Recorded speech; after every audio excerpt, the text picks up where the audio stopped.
இது கௌரவம் மட்டும் இல்ல, மெரிட்டல் ரேப் நடந்திருக்கு. ஆமா, உடல் ரீதியாகவும் பாலியல் வன்புணர்வு நடந்திருக்கு. பாலியல் வன்புணர்வுக்கு நானும் பொண்ணு பொறுத்துட்டு போகணும். அதாவது நீ அடிச்சாலும் துவைச்சாலும், அதாவது நம்மளோட ஆண்களுக்கு செக்ஸ் எஜுகேஷன் சுத்தமா இல்லை.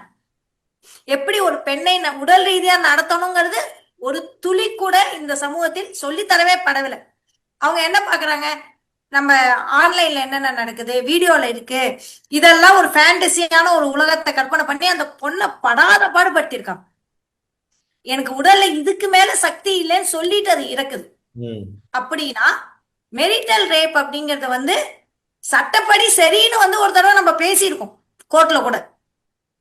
அதை நம்ம இந்த ஆளும் ஒன்றிய அரசும் ஆதரிக்குது. மெரிட்டல் ரேப்பை எவ்வளவு பெரிய பெரும் குற்றம் அப்படிங்கறத நம்ம கவனிக்கல. இது வெறும் வரதட்சணை கொடுமையா நம்ம மூடி மறைச்சிடக்கூடாது.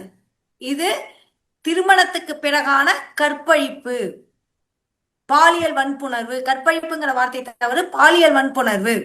இந்த பாலியல் வன்புணர்வை எப்படி சட்டப்படி எதிர்கொள்வது அப்படிங்கிறது பெண்களுக்கும், பாலியல் வன்புணர்வு இல்லாமல் பாலியல் பற்றிய கல்வியை ஆண்களுக்கும் கொடுக்க வேண்டிய சமயம் வந்துவிட்டது.